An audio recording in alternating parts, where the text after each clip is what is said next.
Welcome to MSK life clinic foundation. எங்களுடைய உளவியல் நிறுவனம் பல ஆண்டுகளாக மாணவர்களை பல்வேறு பருவங்களில் ஆய்வு செய்து மாணவர்களுடைய கற்றல் திறன் பிரச்சனைகள் அல்லது கற்றலில் முன்னேற்றம் அடையாததுக்கான பல்வேறு காரணங்களை கண்டறிந்து அவர்களை மாற்றுவதற்காக எம்எஸ்கே லைஃப் கிளினிக் ஃபவுண்டேஷனுடைய லேர்னிங் கிளினிக் என்பதை துவக்கியுள்ளோம்.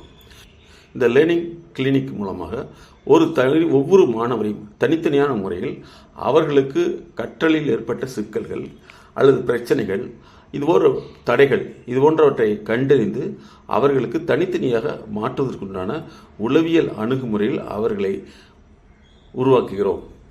அதாவது ஃபங்க்ஷனல் எஜுகேஷனல் ஃபங்க்ஷனல் லேர்னிங் என்று சொல்கிறோம். இதுவரைக்கும் நம்ம என்னன்னா மனப்பாடம் செய்யக்கூடிய முறைதான் இருந்து கொண்டிருக்கிறது. அதை மாற்றி அமைத்து கற்றல் முறைகள், கற்றல் என்பது வேறு, லேர்னிங் என்பது வேறு, மனப்பாடம் செய்வது என்பது வேறு. இவ்வாறு அவர்களுடைய பல்வேறு கூறுகள், அதாவது தனி மாணவனுடைய மன இயக்கம், அவர்களுடைய நடத்தை, அவர்களுடைய அணுகுமுறை, அவர்களுடைய மனோபாவம், அவர்களுடைய தனிப்பட்ட குண இயல்புகள், அதேபோல் அவர்களுடைய கல்வியிலிருந்து பின்னடைவுக்கான பல்வேறு உளக்கூறுகள், செயல்கூறுகள், மொபைல் போன்ற விஷயங்களில் அவர்கள் தொடர்ந்து இருப்பதற்கான காரணங்கள், இவற்றை கண்டறிந்து மாற்றுகிறோம். இந்த எம்எஸ்கே லேர்னிங் கிளினிக் அப்படிங்கிறது ஒரு ஃபங்க்ஷனல் லேர்னிங் ப்ராசஸ். அப்போ அவர்களுடைய பல்வேறு திறன்களை கண்டறிந்து மாற்றுகிறோம். இதனுடைய கால அளவு என்பது பேசிக் லெவல் என்பது 3 மாதங்கள்.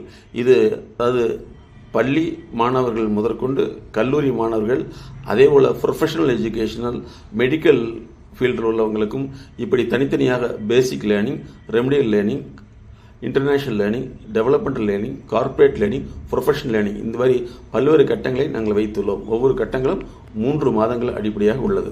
நண்பர்களே, இதுவரை நாம் படித்து கொண்டிருப்பது நமக்கு சொல்லிக் கொடுத்ததுன்னா நான் ரீயூசபிள் எஜுகேஷனல். நீங்கள் எவ்வளவு படிச்சிருந்தாலும் சரி, அடுத்த கிளாஸ் டியூஷன் போய் தான் படிக்க முடியும். அந்த படிப்பை நீங்கள் தொடர முடியாது. அந்த நிலைதான் உலகளாவிய முறையில் இருந்து கொண்டிருக்கிறது. அந்த நான் ரீயூசபிள் எஜுகேஷனை மாற்றி அமைத்து யூசபிள் எஜுகேஷனாக மாற்றுவது தான் எங்களுடைய MSK life clinic foundation learning clinic என்பதை உருவாக்கியுள்ளது. அதாவது எம்எஸ்கே லேர்னிங் கிளினிக். அதை பற்றி விழிப்புணர்வு தான் இன்று உலகளாவிய முறையில் ஒரு சிஸ்டம் நம்ம அறியாமையே ஃபாலோ பண்ணிட்டு வருது. அது என்ன சிஸ்டம்னா நான் ரீயூசபிள் எஜுகேஷன். அதாவது நீங்கள் எவ்வளவு படிப்பு படித்தாலும் அந்த படிப்பின் மூலமாக கற்ற மொழி அறிவோ அல்லது அந்த படிப்பின் மூலமாக கற்ற தகவலையோ நீங்கள் மறுபடியும் பயன்படுத்த முடியாது. இன்னும் சொல்லப்போனால் படித்தல் என்ற செயல்வினை தொடர்ந்து நடந்துக்கிட்டே இருக்கணுமே தவிர அதிலிருந்து நீங்கள் திரும்ப சுய அறிவை கொண்டு படிக்க முடியாது. உதாரணத்துக்கு பார்த்தீங்கன்னா 10th படிச்சிருக்காங்க, +2க்கு டியூஷன் போய் ஆகணும். இன்னும் சொல்லப்போனால் 6th படிச்சுட்டு மறுபடியும் டியூஷன், எல்கேஜிலேருந்தே டியூஷன்.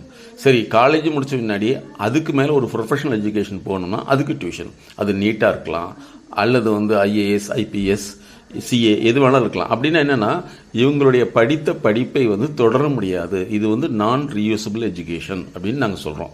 அப்போ ஒரு குழந்தைக்கு மொழி அறிவு, அதை நம்ம கற்றுக் கொடுத்து அந்த தகவலை வியாக்கியானப்படுத்தி அதை மனசில் பதிய வைத்து திரும்ப இயக்க வேண்டும். இந்த செயல்நிலை முழுமையாக, அதாவது கட்டுப்படுத்தப்பட்டு ஒருவரால் எந்த சூழ்நிலையும் சுயமாக படிக்க முடியாத சூழ்நிலை உருவாக்கப்பட்டு கொண்டிருக்கிறது. இது இப்போ மட்டுமல்ல, 1836 இருந்து எங்களுடைய MSK life clinic foundation reusable education அப்படிங்கிறத கொண்டு வந்தோம். அதுதான் ஒரு மாணவனுடைய கற்றலில் ஏற்படக்கூடிய பின்னடைவு அல்லது அதனால் வரக்கூடிய எதிர்வினைகளை சமாளிக்க முடியாத தன்மை, அல்லது கற்றலில் குறைபாடு, அல்லது கற்றலில் ஏற்பட்டக்கூடிய குறையை புரிந்து கொள்ளாமல் செயல்படுதல்.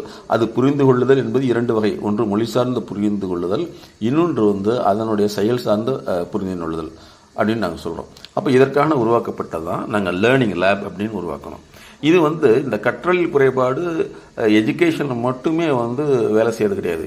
இது அவங்க எந்த வேலைக்கு போனாலும் அங்கேயும் இந்த குறைபாடு இருக்கும். அவங்க கேட்க முடியாது, அது பிறர் சொல்வதை புரிந்து கொள்ள முடியாது, பிறரோடு இணைந்து செயல்பட முடியாது, தன்னுடைய சுய இன்ப செயல்நிலையில் தான் இருப்பாங்க. ஸோ இதை மாற்றுவது தான் மிக மிக அவசியம். இப்போ எஜுகேஷனில் ஏடிஹெச்டின்னு சொல்கிறாங்க, attention deficiency hyper activity syndrome. இதுலேயே இன்னொன்றும் இருக்குது, attention deficiency hypo activity syndrome. ஒன்று வந்து துரித நடத்தை, இன்னொன்று வந்து எதிலையுமே வந்து ரொம்ப வந்து வேக குறைபாடு இருக்கக்கூடிய நடத்தை. இது வந்து படிப்பில் மட்டுமல்ல, இது அப்படி எப்படி மாறுதுன்னா இண்டஸ்ட்ரியல் ADHDன்னு சொல்கிறோம். இண்டஸ்ட்ரிக்கு போனால் கூட இவங்க வந்து சொல்லி பல தடவை படித்து பல தடவை நிர்பந்தப்படுத்தி அதுக்கப்புறம் தான் இவங்க ஒரு வேலை செய்கிறாங்க. படிப்புங்கிற ஒரு செயலாக இருக்கட்டும் அல்லது எந்த செயலாக இருக்கட்டும். பட் இவங்க வந்து வேலைக்கு வரையில இதே மாதிரி தான் இண்டஸ்ட்ரியில் சொல்லி தான் கேட்பாங்க. பல நேரங்களில் வந்து இவர்கள் சொல்வதே அவர்கள் புரிந்து கொள்ள முடியாமல் அல்லது அவர்கள் சொல்வது இவர்கள் புரிந்து கொள்ள முடியாமல் அந்த வேலை வந்து தவறான முறையில் வந்து இயக்கப்பட்டு மிகப்பெரிய நஷ்டத்தை உருவாக்குகிறது. அதனால தான் நாங்கள் வந்து இண்டஸ்ட்ரியல் ADHDயை கண்டுபிடித்து அதை மாற்றுவதற்கான உளவியல் ரீதியான பயிற்சி கிடையாது, செயல்நிலைகளை நாங்கள் உருவாக்குறோம். அது வந்து தொடர்ந்து 3 மாதம் வந்து உங்களோடு இணைந்து தான் நாங்கள் செயல்பட்டு உருவாக்க முடியும். இன்றைக்கி ட்ரைனிங் அப்படின்னாவே வந்து ஒரு டான்ஸை போடுறது அல்லது வந்து அவர்களை கன்ஃபியூஸ் பண்ணுற மாதிரி ஏதாவது ஒரு செயலை செஞ்சு அதுக்கு பேர் ட்ரைனிங். நாங்கள் அது ட்ரைனிங் கிடையாது, என்டர்டெயின்மெண்ட். அதனால தான் வந்து இந்த ட்ரைனிங் அப்படிங்கிறது ஒரு ஸ்கேம்.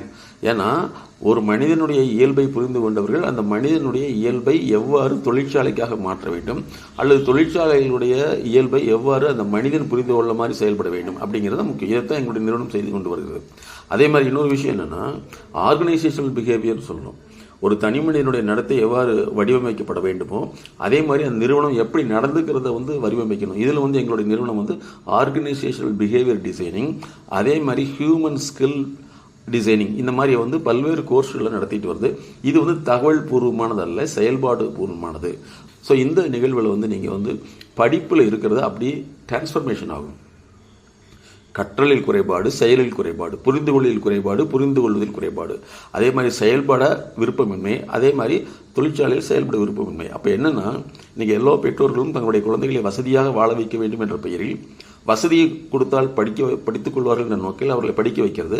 அந்த வசதியை விட்டு வெளியில் வந்து தொழிற்சாலைக்கு இயல்பாக அவங்க செயல்பட முடிய மாட்டேங்குது. இது மருத்துவத்துறைக்கும் பொருந்தும். அப்போ இதிலிருந்து மாறுவதற்கு தான் நாங்கள் மைண்ட் செட் நாலேஜ் என்கின்ற learning lab analysis, behaviour skill analysis, அதே மாதிரி அவர்களுடைய பல்வேறு சிக்கல்களை கண்டறிந்து மாற்றுகிறோம்.